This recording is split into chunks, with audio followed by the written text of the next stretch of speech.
Alright, 2 boxes arrived today, although it is almost not today anymore. This first one is a Right Stuff package.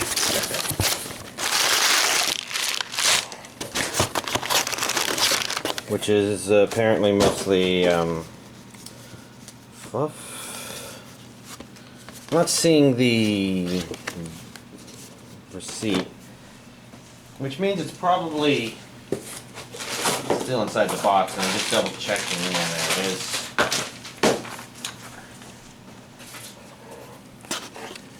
And of course, since I did get a TRSI thing, these are the advertisements that came with it. The camera recognizes his face as a face, which is interesting because most anime faces don't seem to trick it. And then we've got, of course, the Amazon package, which I will attempt to open once again, like that. This time it worked. You saw it didn't work last week, right? That's why I don't always do it that way. Let's see. Not seeing any receipt in here, but there's less places for it to be hidden. Okay, why don't we just go ahead and begin with the Valvrave Season 2. Complete second season. I guess I was looking for something on the packaging that stood out a bit more, because you can kind of see there the words underneath Valvrave, but that's just the Liberator, and that's just the subtitle for the series in general. Now, I knew this started with V, I just had trouble remembering what it was. So let's see, we got a handful of things to look at here. Let's put this on the side here and just begin bottom to top. So first we got this, which has discs 1 and 2 in it.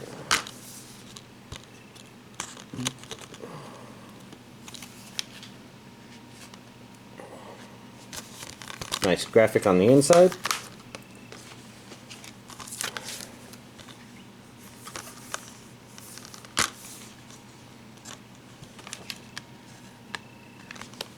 Bunch of familiar faces. It's almost like I watched this anime a little bit not too long ago.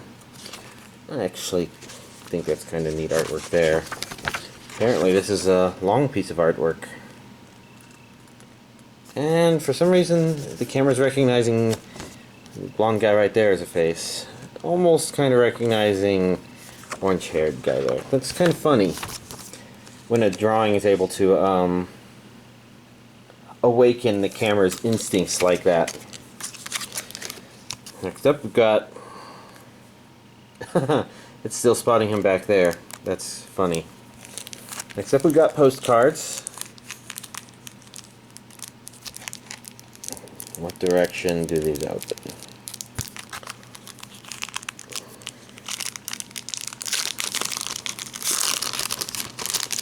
There we go. Guess I'll just remember that. These are mostly the mechas, which I guess makes sense. I've commented about how the first episode of this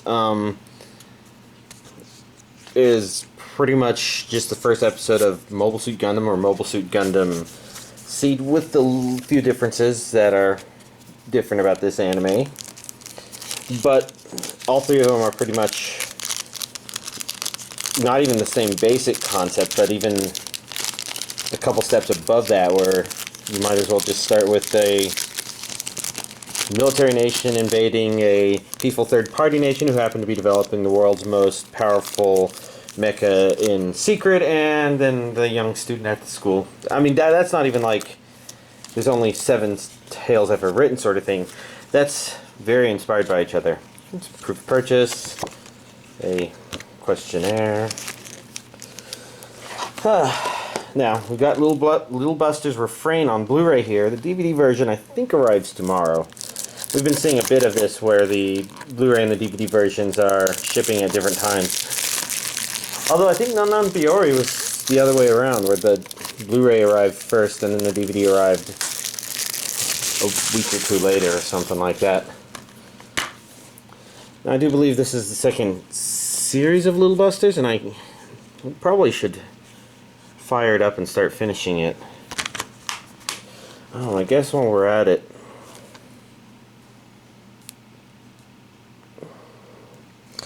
I don't know if Aniplex releases region free or region A only. I know this is region A only. You can see the A right there. Still dubbed, just like the first season was. Next up we got Naruto Shippuden DVD set 21, and this is really confusing because at this point in the story arc it is flashing back, retelling stuff, and I can understand that Naruto and Bleach and series like that kind of have to come up with filler to handle the problem of running out of manga material. But this one has got to be very silly because every time I look at this, I keep thinking that it's something from the original Naruto because it looks like it ought to be. Next to that, we've got Muv-Luv. Well, it says Total Eclipse there, but I know it says Muv-Luv Alternative. Okay. Thank God for the camera actually making it easier for me to read. First, good camera.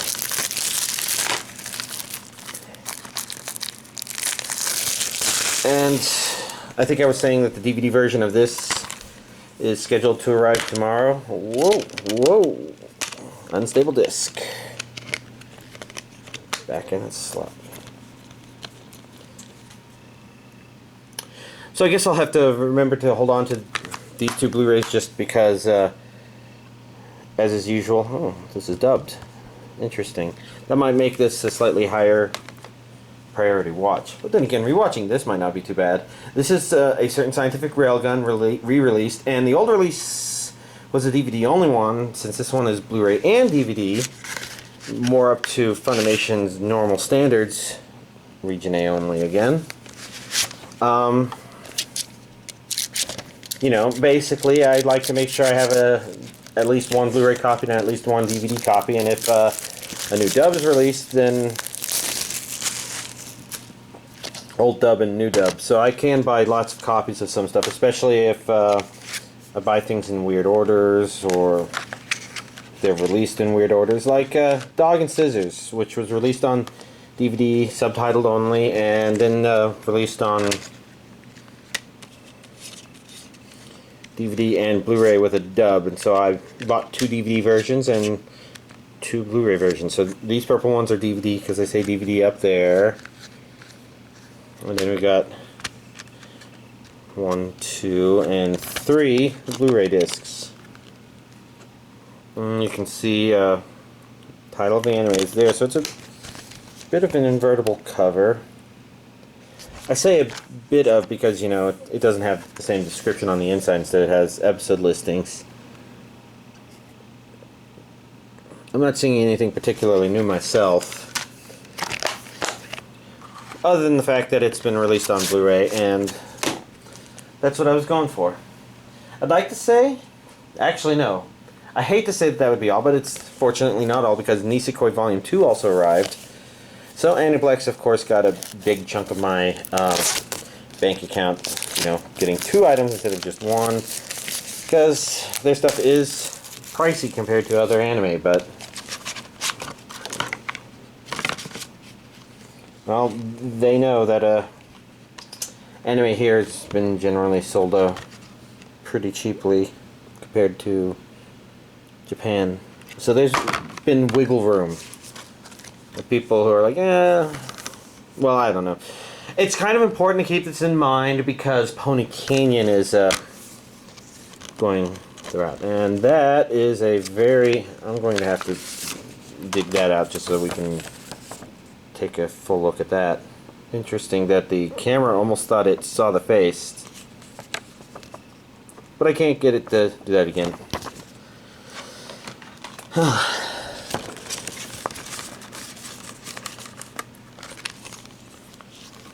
It'll be interesting to see how the rest of this anime goes from this point, of course.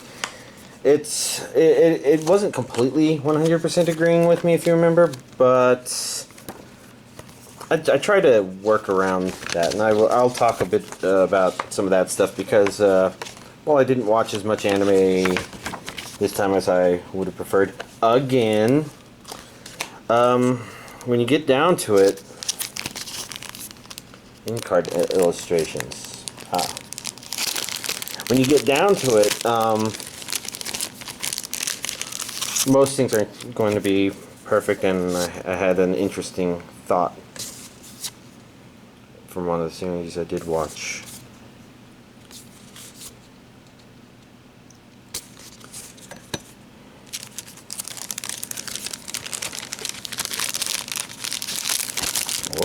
I just realized I kind of want this image to be visible, so I definitely want it facing down. Feels like that tape's shut and then that folds.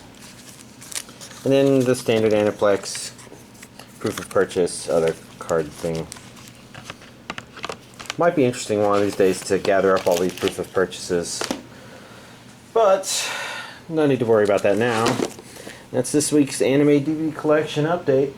Just double checking. Yeah, nothing else.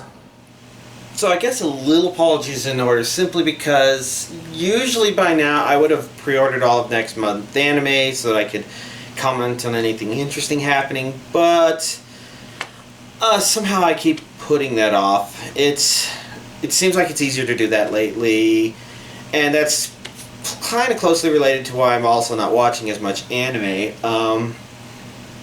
But I guess covering all the non-anime stuff, I feel like I might have watched a couple movies here and there. Nothing stands out. A lot of Snoopy stuff, I think.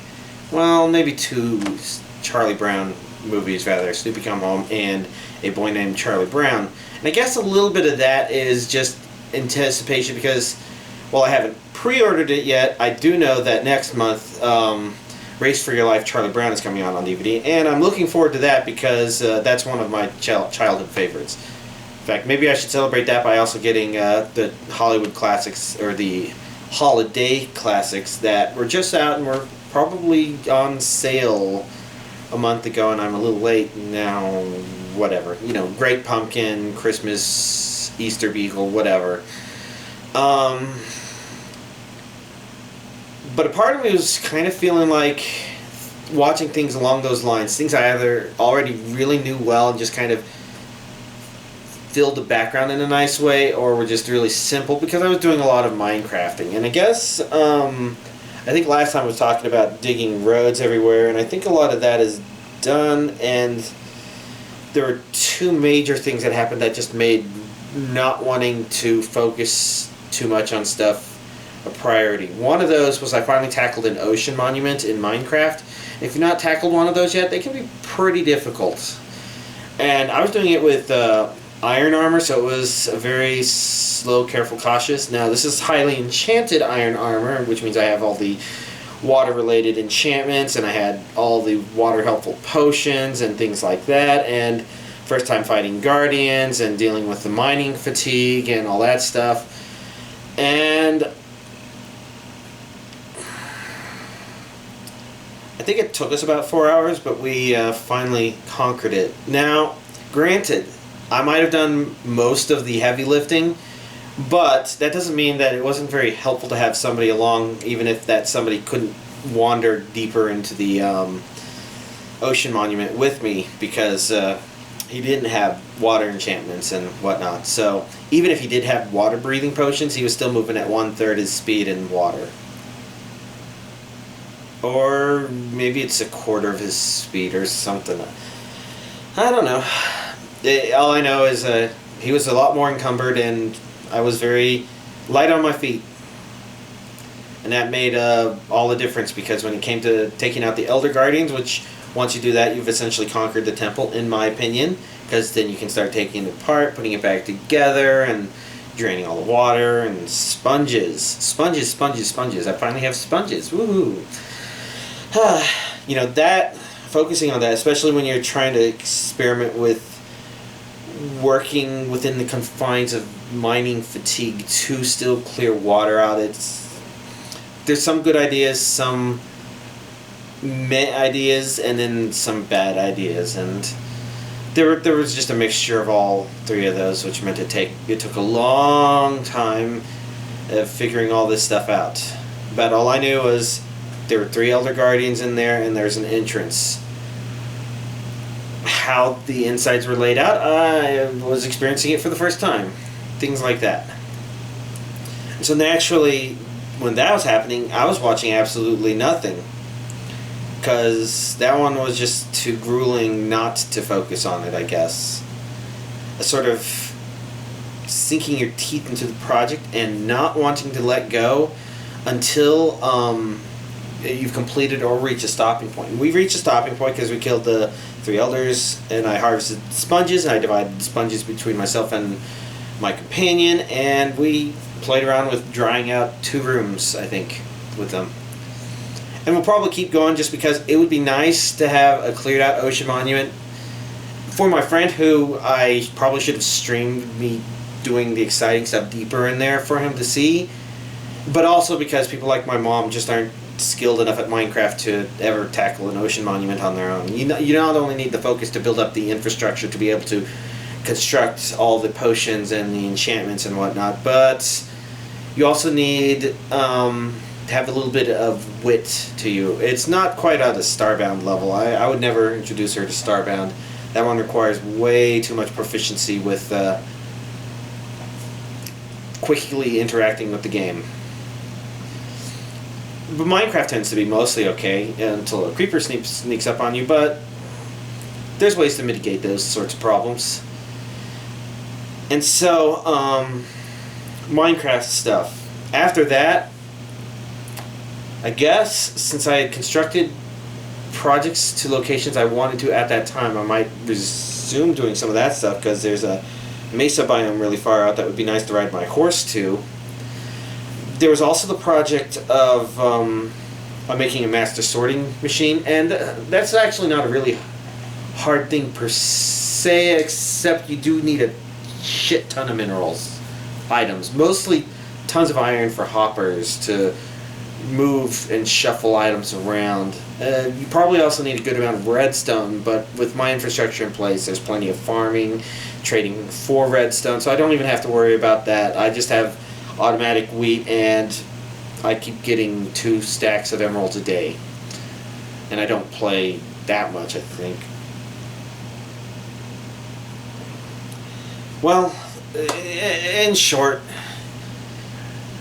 the problem with the machine is that you kind of have different levels in terms of complexity. First, you got your flat world concept, where it's really easy to just build something, assuming you don't get bored by the, oh, it's just flat and I'm building something concept. There's a bit of excitement to be had by building something in survival difficulty when you have limited items and you can actually feel the appreciation for the amount of work that you're putting into it. But when you go into survival, there's a first step thing where maybe you just clear out the space and acquire the materials, and that can be a bit more complicated. But the third complication I'm dealing with is I actually already had a lot of experimental structure and chests in place, and there's a part of me that just doesn't want to take any of it apart, because a lot of it is part of machines that automatically generate stuff, and it's kind of neat. So I'd like to preserve those while moving forward to the Mega Sorter. And so the issue there is that while there are 2 kinds of well-defined stations I'm creating within the Mega Sorter, there's a third kind that's basically, oh, we've decided these items are actually handled by another sorting machine that was already made, and then I have to create a completely different piece of circuit to send it over there, and I'm oftenly competing for space with clocks and timers that I built along the same floor. It's not very well planned in the long run, but for the pieces in time in which everything was constructed, it was actually pretty decent. But it means that that's a lot of work and a lot of, okay, so this is the concept I normally build in order to build the item elevator, and I don't use exactly what I got on the internet, because I found that sometimes the game glitches and puts 2 items in a a dropper and the dropper on the bottom, and when that happens, then the machine clogs up, and I had to figure out how to engineer around that. And I got a couple different designs, but I've had to come up with alternatives to those alternative designs and figure out how to wrap them around already existing redstone constructs that I don't want to take apart and put back together one block to the right or something, especially since there's usually not enough room to move it one block to the right because of the other redstone construct that it's built right next to. So that's a lot of highly technical, paying close attention to what you're doing sort of stuff in Minecraft. So that's why, well, I guess that doesn't explain everything, because these are the main two things I watched, and this one I obviously watched with my friend and it doesn't matter. But this one is a subtitled drama anime, which means that you kind of have to watch and read and pay close attention. And so I couldn't do Minecraft and that at the same time, and it meant that I kind of put that off a little bit. That's why my update is a bit late tonight. You probably don't notice it because with the HD stuff it takes a long time to process it all anyways. But it does mean that for tonight's update I wanted to have finished watching both Tari Tari so that I could talk about it. And that meant watching it all today because I just kept putting it off. Now, the other thing I did watch, because I've been kind of hinting at this, is beyond the Minecraft stuff, I have been playing around with watching Reboot. I watched the first season. I was quite surprised how much of it I remembered. And it's neat to have on in the background. I want to see how it develops because it's something I've definitely watched before, but it's been so long since I've watched it that I just can't remember what exactly it was like. And there's parts of it that feel dated and kind of simple, silly, strange put forward, but there's also something about it that's actually really nice. I think it was one of the first successful CGI shows, if not the first CGI kids show or something like that. I can't remember exactly, and in that regards, I think it's probably a pretty important series to just watch, whatever. It's kind of like Astro Boy in that regard. You know, it's a milestone. And at a minimum, it is at least nice to watch it and just to be reminded of Beast Wars, which I actually do still appreciate. Beast Wars kind of began weird and had to grow into its technology as it went. But you can kind of feel, if you watch Beast Wars, just how much it grows. And I want to see if there's a similar growth in Reboot. I suspect not, because otherwise that growth would have been properly applied into Beast Wars when Beast Wars began, unless they overlapped a bit. But when you get down to it, it's interesting history. And I don't know. It's interesting how many little things of the episodes I'm like, this is vaguely familiar. I definitely watched this. I thought I'd only watched like a couple episodes, but as far as I can tell, I watched most of the first season, and I wouldn't be surprised if the same applied to seasons 2, 3, and 4. I think there's 4 seasons. I don't know. I'm still weighing how much to balance that, since there's plenty of anime to watch that I just keep putting off, but I don't know. We'll have to play it by ear. So like I said, of the 2 anime I watched, one of them was One Piece, Season 6, Voyage 3, and it's okay. I know I had some concerns watching it. It's kind of hard to talk about them too much. It mostly has to do with the fact that I was concerned that they were kind of almost...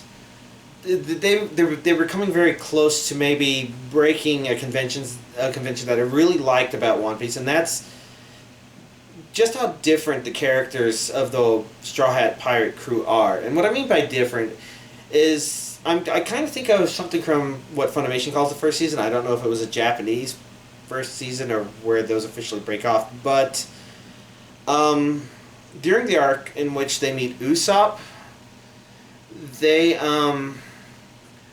the characters that were there at that time described each other. I stretch, I slice, I steal, I lie. You know, simple things like that, where it's just like, it's nice how you can differentiate them like that. That they don't have too much overlap of character. They kind of bring different things. They have different ways of approaching problems. You can expect Roronoa to want to slice things. You can expect Sanji to want to kick things. You know, things like that. And my concern with the Thriller Bark arc had to do with stuff that started being covered in this section in particular, in which they've introduced a character named Brooke, and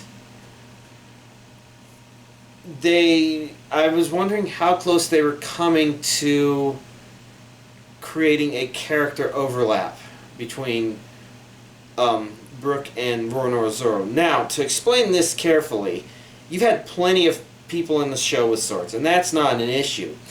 But this is the first time they've started setting up a character where I couldn't help but wonder if they were setting up, oh, well, now they're going to have an ally who's also super awesome with the sword to kind of detract from what Roronoa does for the team. And I was wondering if they could still make it work, but fortunately, they didn't quite do that. I mean, when you get down to it, you know, you could always say, oh yeah, well, what about other characters? Plenty of them punch as kind of main things they do or something like that. And that's why I was kind of not completely worried, but I was concerned that they were about to make an overlap and unintentionally eat away from some of Roronoa's interestingness. But that doesn't appear to be the case. Because, well, I guess I can't explain exactly why without talking a bit about the actual content of the Thriller Bark arc itself, as opposed to this idea of how the show's developing during this point. And I can talk more about it and say more than and reveal that I have more information than I already should know at this point, which I'm not going to do because my friend may watch my DVD updates, and I watch this series with him, and I try to shield him from that stuff. You know, since I'm the big anime fan of the two of us, and he's just a casual anime fan who just happens to watch whatever happens to fancy his interest. You know, he doesn't hang around in anime communities, but I do, and so information about some of these shows gets leaked to me, and sometimes I can't forget some of it. And I know there's some of it with One Piece. Some of it I've managed to spare from spoiling to him, but I knew it would happen. And there's still other things yet to come. And then there's other series. Like we are also watching Naruto, and so this may be what we watch on Friday. Maybe not. I don't think there's too high a priority there, but people have been talking a lot about Naruto recently because it's nearing the end of the series, and that means that I think there's no filler left. The final movie is actually content relative as opposed to thematically relative or relevant. Don't know if I've been using words wrong. I apologize in advance. Or maybe it's too late to apologize to y'all. But there's been information and talk about Naruto, and some leaked information one way or another, which makes me have some ideas of a couple of things that are going to happen. And so I try to spare him from that sort of stuff. And hopefully by being in that mindset, I help spare y'all about some of this stuff. Like, I know not to talk about certain things because the show wasn't entirely obvious what was going to happen to certain things at certain points, and it's just best not to be spoiled for that stuff, really. Oh, but I guess I didn't talk about what I thought about it. It was interesting enough. It's kind of hard to classify exactly. It feels like good One Piece filler, but at the same time, the content doesn't exactly feel like it should be filler. So that means that it's kind of a mixed bag. It's easy to watch, kind of enjoyable, not bad, entertaining, but at the same time, it's definitely not the sort of material that drew us really into the universe. But it's my understanding some people say that it actually goes back to some of that stuff after the story arc, so I'm looking forward to seeing what happens after this. So the other anime I watched, like I think I said before, was Tari Tari. Not to be confused with the Tari, another name for Earthlings in Stargate SG-1. No, it's just Tari Tari, which may be a musical term because it is a musical anime. And I thought it was nice. Something I might have trouble watching again, but it gave me some interesting insight into some of the stuff that's maybe been slowing down my anime watching, and that has to do with the fact that the episodes were released once a week. Now, I think it's more commonly known that there is one disadvantage of marathoning an anime, in which if you're watching something where the episodes came out week to week, but you're watching them back to back, you're kind of missing this suspension buildup that happens between episodes. And I think like My Hime may be a really good example of that. I remember it being particularly exciting to watch as it came out week per week, but rewatching it maybe not be. And so it's hard to tell some of that is rewatching versus watching it back to back. But sometimes it's the easier way to do things. To just kind of find what entertains you. And when you get down to it, if in the future you kind of feel like rewatching the series, you're probably not going to rewatch it one episode every week. You're most likely going to say, oh yeah, I feel like rewatching Tari Tari, so you just throw the Blu-ray in and just marathon the episode. So it's kind of a fair judge when you watch something how it impacts you when you marathon it, just because that is most likely the scenario under which you're going to revisit the anime. Now, that said, Tari Tari, I think, actually suffered from the opposite problem I was just talking about in terms of the buildup of suspense that happens when you're watching one episode and you wait a week for the next. This one, there was stuff in there that just had me really irritated and agitated, and it occurred to me that if I had been watching it week to week, I actually would have had a chance to cool off between episodes and watch the next one even better. So maybe that's probably the biggest downside to this anime, is it's kind of tricky to marathon. It requires a bit, at least for me, it requires more of a breather. And I think a lot of the problem is that they have people who are just insufferable cunts, I guess. And I don't mean this in terms of, oh yeah, mean women. I mean this in terms of just irritable cunts as in people in general. I think the very first one was actually the first interaction the father did with the daughter, and then the daughter did the same thing back, and then the vice principal was an insufferable thunder cunt squared or something like that. I mean, it was very stressful, especially when a character says something and you kind of want to be there to punch them in the face because you're like, what do you mean the serious people of the choir club? Because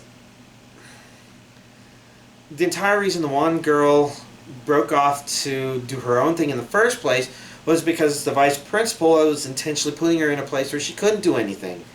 Talk about being unteacherly, not an educator. I mean, when you're like, I'm just going to immediately give up on you because you won't help me get an award or win a competition, or you're not perfect or something like that. I can respect somebody who doesn't have the time to help them, but this wasn't that. This was her deliberately standing in the way of somebody trying to learn to better themselves, and that was just unforgivable. And I think that was the first episode, which is why I'm kind of willing to say it, even though normally I wouldn't. But other than that, though, I mean, it wasn't a bit realistic, but a lot of characters who were just always these unpleasant grumps whenever they were on screen, all of a sudden were just pleasant all the time. It was a little unnerving, but not enough to really break me out of the anime itself. There's a part of it that's kind of just... It's a nice breather, because it would be nice if things like that happened in the real world. But in the real world, people don't act like that for long periods of time just because they're temporarily damaged or something. It usually requires something really big to happen, and I'm talking about bigger things than what happened in here. Part of that could be just that some of the anime is time compressed, but it's not that time compressed, because the entire point of it is these characters are exploring this stuff during their senior year, when most people just aren't going to try. And it's far enough into the senior year that it's not like the very beginning of it, I think. So, the entire point there is, I forgot what I was talking about. It was entertaining, though. It didn't feel like the characters had enough happen to them to create these huge change of characters or to create this huge healing. Like, a lot of stuff would have been the right starts to them, and then they would have just kind of gone down over time, but it felt like that over time part was just a little too compressed for the sake of the anime. Which is not bad. It's kind of along the same lines of a lot of feel-good anime where you're like, you know, people normally wouldn't handle that sort of situation by being mellow, pleasant, and working with other people.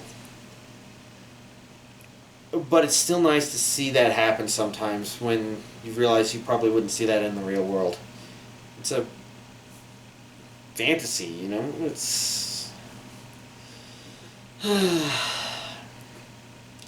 So again, overall I enjoyed it, and it's definitely not without its flaws, but I wouldn't call them killer flaws in any regard, and it's a sort of series that, like I said, probably makes more sense not to marathon. And with any luck, this might actually give me this might have given me insight to be able to spot this in future anime I watch. Now the only question is, do I try and show this to my mom and brother, who have both done choir stuff in college and beyond college? So, I guess that covers pretty much everything I watched and everything I played. Again, I still haven't pre-ordered all of next month's stuff, so I'll try and prioritize doing that pretty soon.